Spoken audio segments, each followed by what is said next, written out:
The Undertaker responds to calling today's wrestlers soft. This is from Right. That's right. Taker's a veteran. He can say that. See the WWE Hall of Famer as another disgruntled veteran who's not happy with how the business has evolved. The Undertaker gave his side of the story. That's the big thing. This is the quote from Mr. Taker. Especially with the wrestling people and wrestling fans. Everything feels like if I criticise you about something publicly, it's a personal attack. That's how people see it. But really, it's not a personal attack. I'm giving my opinion on how I would have done it or what worked for me.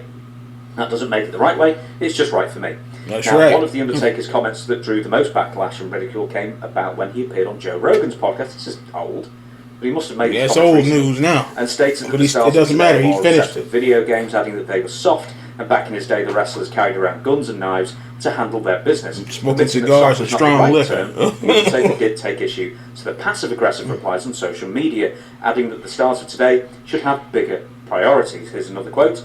In wrestling and maybe in general, if you criticise something or say something, people take it personally. Imagine that. Maybe soft. Well, I don't know about smoking and drinking in the back. They wouldn't have that today, actually. Yeah. And in Taker's time, they closest thing to video games, or entertainment back then. When you weren't wrestling, you probably had a shooting pool or maybe like a pinball machine. I don't know if you consider pinball machine in the video game, but they had pinball machines in the 70s and 80s.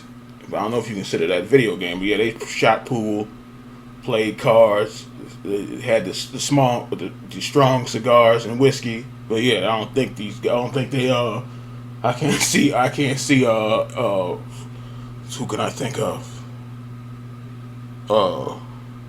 I can't see the Miz and LA Knight drinking the strong liquor in the locker room. I don't know about that now. I don't know about that. And then going to I don't know about that.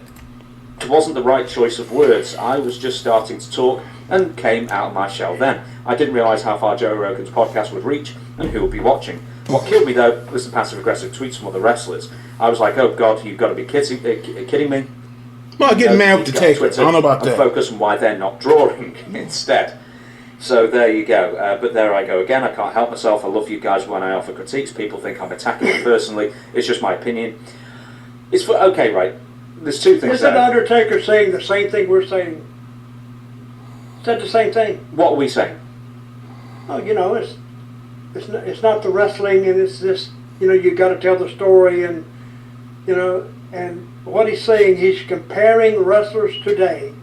The people getting in today are more interested in other things. They're interested in social media more than they are trying to convey a character on TV. But he said the same thing we were saying. But I wonder what Meltzer say anything about that. Do you know there's only two people on Twitter, I refuse to call it X, Twitter, that actually have social media work for them? Maybe three. Drew McIntyre, MJF, maybe CM Punk. They all use social media properly. CM Punk doesn't drink. In themselves, I don't know about MJF, but at the same time, messing with no drink now. Pretty much nobody else does that, and it's just. If you look at social media, it's just one giant cancer for the most part, in my opinion. But the fact is that it's also an incredible tool to, for lack of a better term, get yourself out. Promotion, right? Okay, yeah. Joe Rogan has like 10 million followers. His podcast been around for a while, and he does a great show. And I'm glad he did one with Undertaker. And I haven't heard that, but I'm going to go back and I'm going to listen to that. Yeah, 90s Taker will never do interviews. What Mr. Rogan has to say. Because I think he has a great podcast. And every time he has a guest on there, they will pull the clips out. And they're doing, and you know more about this than I do. How many hits will he have at the end of a week? Oh, I don't follow Joe. 200 million? Millions upon millions. Millions upon millions. Yes. So. Yeah, a lot of people more than us. No, it's impossible. I know. But here's Undertaker, and people are blasting him. Well, exactly why. And this is people within the business, with Undertaker calling today's wrestlers on the whole. Well, Taker's a damn veteran. He say what the hell he wants. Get mad with the Taker. I don't think he gives a crap. Shit. To be honest with you. Yeah, he's saying it, and he's saying it. That's it. I don't think he's saying that you got to drink whiskey and smoke. He's just saying this stuff is different. Too soft. And his example was they all want to sit around playing games instead of bringing guns and knives to. No, not about that either. Are wrestlers too soft these days for you? Well, it's a different breed. Things are going to change. And I don't think they can take criticism like the guys in my day did. Hell, that's all we got anyway. Was criticism, nobody said, "Oh, you're no good bastard." This, that. You were supposed to do that. You're supposed to make people dislike you. But when you get them to dislike you on social media, that's different. Because unless you're getting paid for the clicks, you're not getting paid off ticket sales, pay-per-view sales, or gimmick sales, or anything else. You're getting just paid off the clicks. Yeah, I think it's just a different breed. I don't know if they're too soft, but, and I think maybe if Mark had taken a little more time, he could explain himself. Are they soft or are they suave? Soft is, I think is a good term for it. I wouldn't disagree with the term. On the Stevie Richards show, cheap plug, that I also host and YouTube and blah blah blah. It's doing very well, by the way. Dutch Before You Answer, doing great. In fact, it's doing really well. We talked about locker room etiquette back in the day, and some of it I was listening to was just like I could never put up with that in a million years. And Stevie gave an example. He gave a lot of examples, but one he told me was that Dean Malenko in the early days in ECW, I think, literally kicked him out of a chair so that he could sit on it. And there were plenty of other chairs available. But apparently back in the day, if a veteran walked in, you gave in the chair, even if you were in like an empty church of like 200 cover of pews. Like, was that how it always was back in the day? You always let a veteran have your chair, even if there was plenty of others? Well, if you were respectful, you would. But, and I don't think Dean, not Dean, but who's the guy you're talking Stevie. Oh, I'm blasted today. First show back, baby. I don't think Stevie was intending to be disrespectful. Yeah, that could happen. He kicked the chair out and let me have the chair, kid. It's just one of the things. If the taker kicked you out of that seat, what are you gonna do about it? Nothing. You sit there and like it. If Lesnar kicked you out the seat, what are you gonna do about it? Probably nothing. I like to see what they do about it. Because Dean was a veteran, Stevie wasn't. Taker and Lesnar come in and kick. It's a different level leading up, and nobody said anything. You out of that seat and you'll like it. So now, if he'd have come in and kicked the veteran out of the chair, that'd been different. No, that wouldn't have happened. Now I know about that. That would have been a show of disrespect, and you'd have had a fight. Yeah, he would have got his ass whooped. I've seen a lot of fights in the dressing room. But I didn't grow up with that. I didn't come up with that. Most guys that would have been something. Each other. I know I always was. She would kick him out of that that seat. seat. I was always respectful to the younger guys too. I heard a booker one time. He just cussed his kid out one time, and it was Bill Dundee. He cussed Jimmy Cornette out like a dog. Because Jimmy was just starting and didn't know, and when he got to the back, Bill just lit into him. Blah, blah, blah, blah, you stupid mother effer, And I told Bill later, I said, Bill. That's funny because then you hear the stories about Jim Cornette cussing folks he out. He needs to learn, motherfucker. I said, Bill. He gets that back. Oh, Dutch, something else. Because he didn't. Dutch and his stories, he's something else. What was the purpose of that? Well, he needs to learn, motherfucker. I said, Bill, he didn't do it on purpose.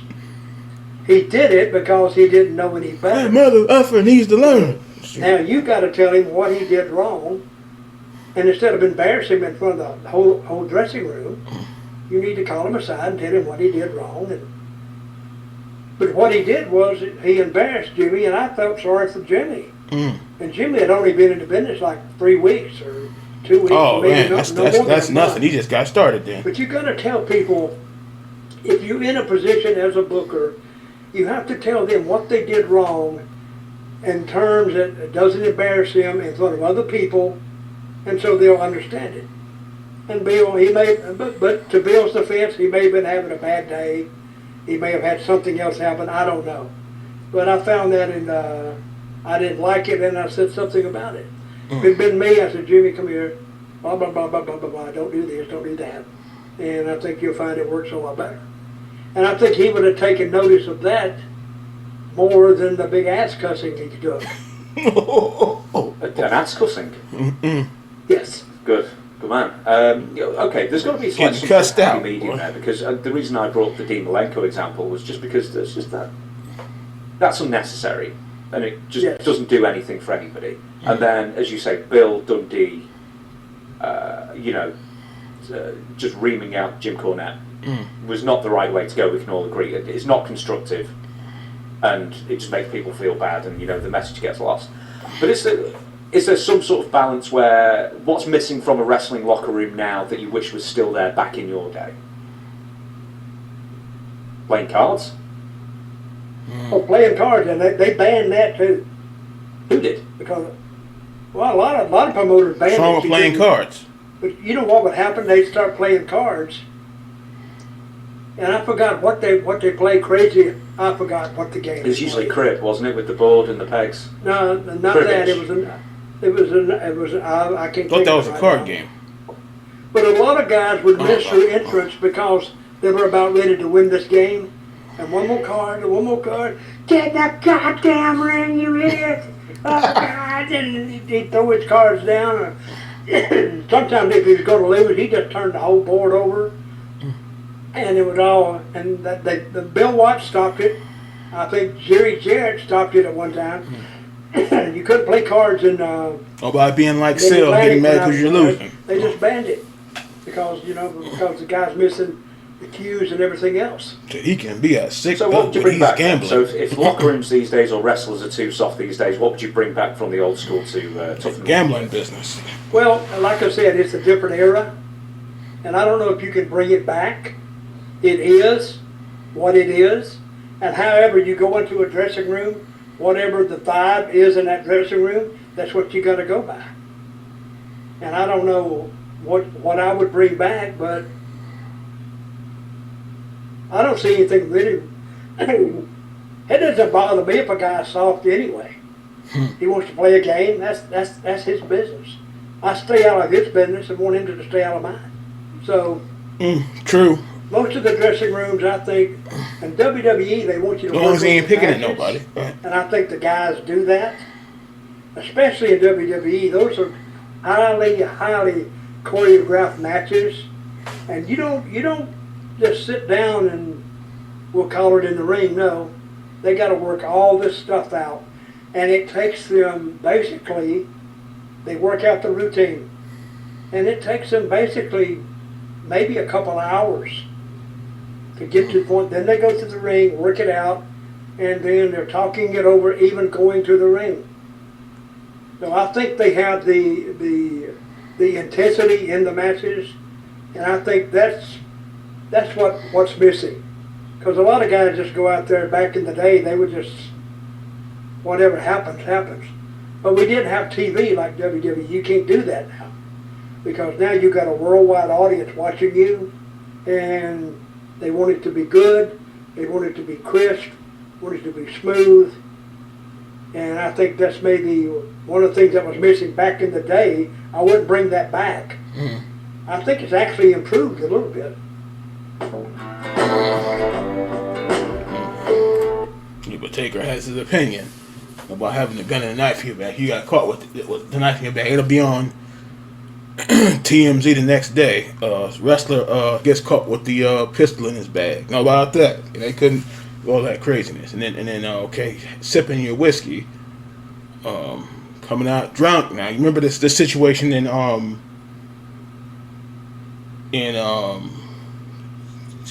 Impact Wrestling, whatever you want to call it. Sting was hot. Yeah, I can't react to that because I know for a fact that's copyright. So, yes, even though I've seen that, but still, that's Sting looked angry. He did. Somebody put in the comments about it looks like a disgusted father. I don't know about that, but he was disgusted. Yeah, no, he said they soft. Yeah, but Taker, he has his opinion. What are you gonna do about it? About kicking chair? I know that. It's the other way around. Yeah, you ain't kicking the Taker and Kane out of their seat now. I love to see somebody try that today. Know about that? Okay, we're gonna kick. We're gonna come back to the locker room hot and kick Taker out of that seat. Yeah, right. See how long. See how that works out for you.